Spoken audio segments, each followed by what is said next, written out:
I was on the WAPO site, Washington Post, and I did find this today. The anti-vaccine movement spreads to pet owners. It's a cartoon.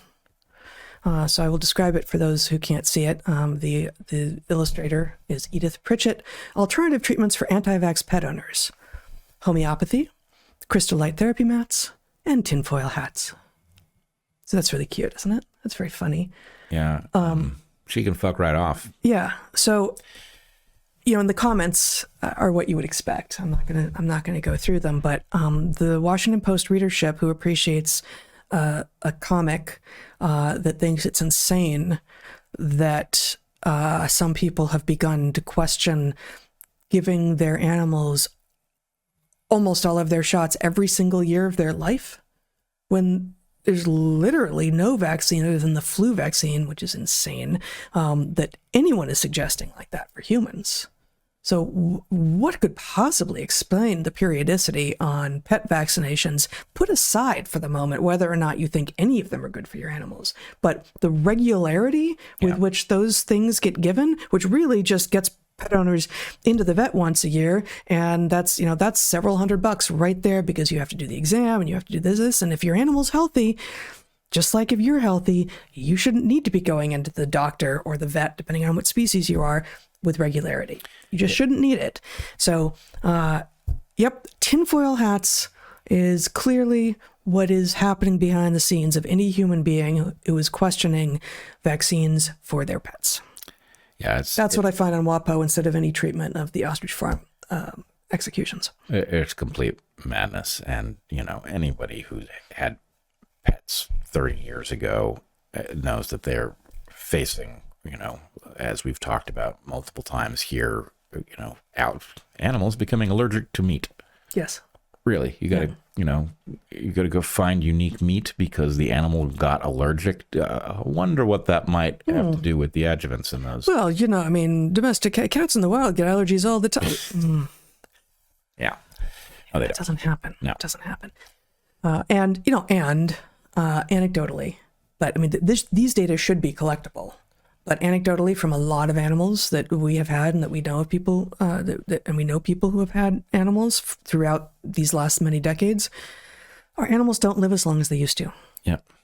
They just don't.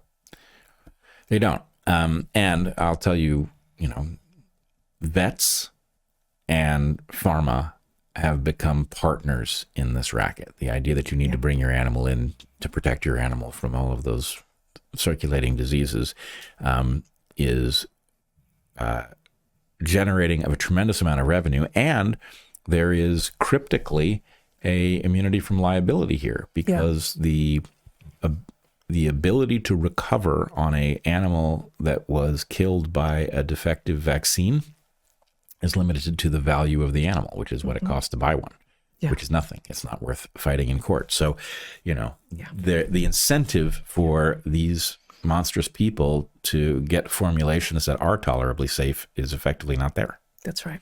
I will say, and I've said this before someplace, maybe here, that the annual vaccinations for your pets schedule hadn't actually occurred to me, even when we were into COVID. And I can't remember exactly when this was, but I think that the vaccines were out and we had already been like, wait, no, we're not doing that. We were still living in Portland at the time. And our cat Tesla, who at that point would have been like 12 or 13. He was over 10 for sure. And he's still with us. He's still alive. But he had a lot of health problems for a while until we figured out, basically we gave him an elimination diet and cleared a bunch of the stuff that he has developed allergies to from his diet, and he's doing much better.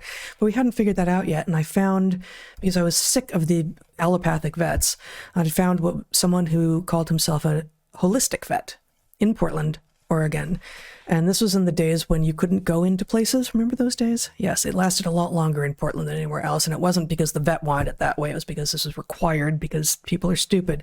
But so I had to do this meeting. I had to hand the cat out through they took the cat in. I had to stay in my car.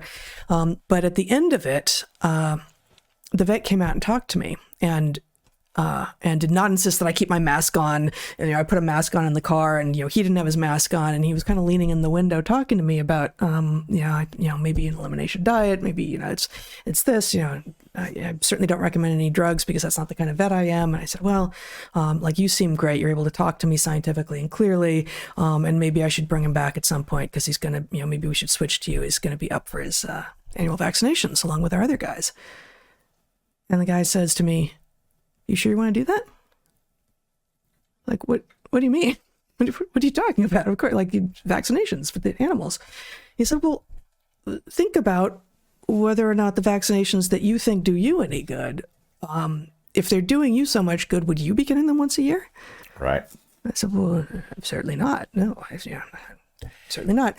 And, we have not, we are, dogs are required to get rabies vaccinations with greater, longer periodicity, but nothing else for any of our animals, and their health has improved.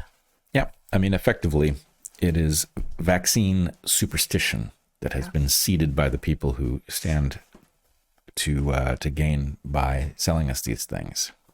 It's no better than that. Yeah, and it's very dangerous because these things are bioactive. Yes.